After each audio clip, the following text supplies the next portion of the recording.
Kenyans of goodwill, welcome to the Rogers Kakasungura YouTube channel, the only platform that tells you if this is black, it is black. If this is white, it is white.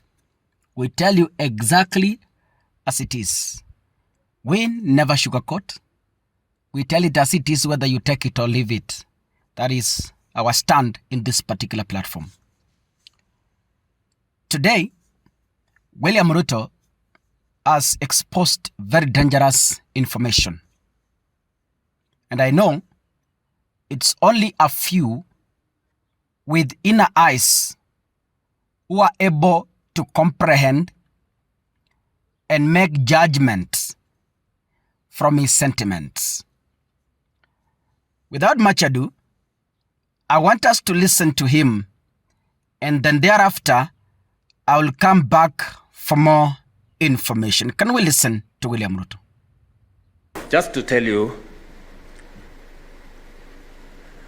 I have a problem because I have been buying cement for the last 30 years.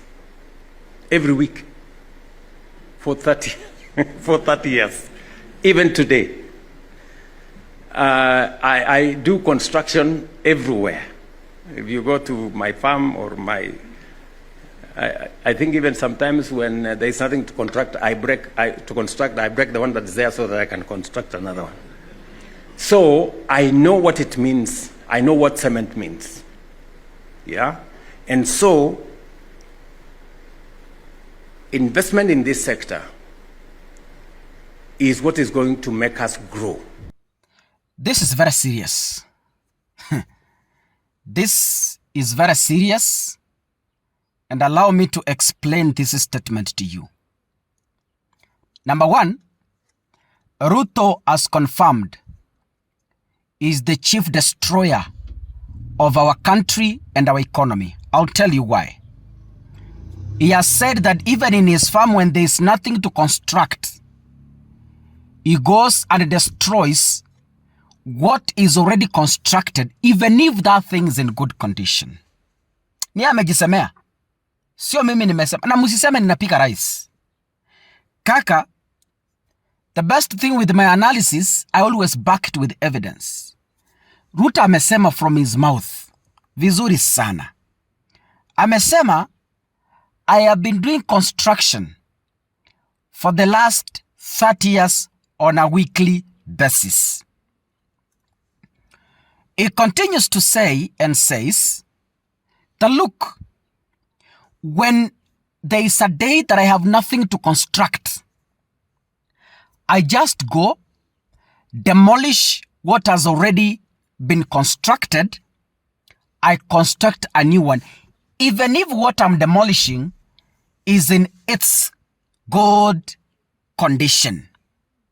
Now put that context in our economy, Kenya, now that William Ruto is the president. Because he's just a leader, allow me to contextualize the statement. I have been leading this country for the past 20 years. He has been a member of parliament for Eldoret North. He's been a deputy president for 10 years. He's now the president for 5 years. So that makes for close to 30. By the way, in 30 years, he was a member of parliament for 15 years. He was a deputy president for 10 years. That makes 25. He has been the president for 5 years. Akimaliza mpaka 2027, that makes 30. So allow me to paraphrase that statement. For the past 30 years, I've been in leadership. When there is nothing to develop, I go demolish what other leaders built to build other ones. Now, allow me also to contextualize that statement in the status of where we are now as a country. Ruto is the president. When you look at our economy, there are so many things the past presidents built. I'll give you examples. Several of them. Number one, Ruto came into power as the president and found that Mwai Kibaki, Uhuru Kenyatta, and Moi had built a universal healthcare. And the latest one was NHIF.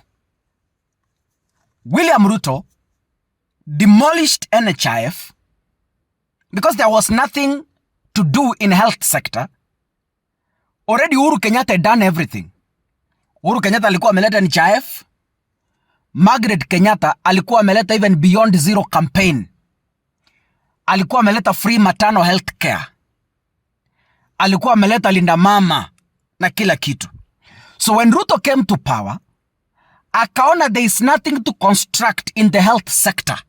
As he has said in that particular video, he went ahead and demolished NHIF and replaced it with a dysfunctional SHA, Social Health Authority.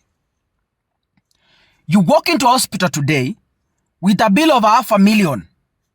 SHA will pay only 30,000 shillings. What has it done to you? Not even 20% of the total cost. Ladies and gentlemen, because William Ruto had nothing to build, instead of continuing on what others built, Ruto decided to demolish because that is his nature. Yeah, amejisemea anasema, my nature is when I have nothing to do, I demolish what is constructed. So Ruto came to power, akapata there is a working NHIF, he decided to demolish it because he had nothing to build. Akaamua tu, akabomoa. That is project number 1. Project number 2. Ruto came into power, akapata kuna state house. Imejengwa iko sawa. State house. Imejengwa. Mwai Kibaki never demolished it. Uhuru Kenyatta never demolished it. Moi never demolished it. So Ruto came and found there's nothing to construct in state house. He demolished the previous state house. It was not an emergency because the money that has been used to renovate state house could have been used elsewhere to help the people of the Republic of Kenya. And it was in terms of billions. Kwa sababu hakukuwa na kitu chochote ja kujenga pale state house. So akaamua sasa ni kubomoa ile ilikuwa pale. Sasa akajenga ingine. Ni yeye amesema when there's absolutely nothing to construct, he always demolishes what is already constructed. Ruto came to Kenya, akapata there is relatively affordable taxes that each and every Kenyan can afford. He came, he abolished the tax regulations that were there because there was nothing to construct. He decided to come up with his own tax regulations, which led to the 2024 Gen Z protests, which led to companies shutting down, which led to businesses closing operations. Kwa sababu he came and found economy is stable. But because he had nothing to construct in economy, akaribu, akachukua. So such individuals, for how long are we going to demolish what others constructed to come up with new ones? For how long? For how long shall we demolish? On the same note, William Ruto is going to demolish our 2010 constitution. Aongoze kwa miaka 20. Get it or leave it. That is the plan. If you're watching this, God bless you. See you in the next episode. Asanteni sana.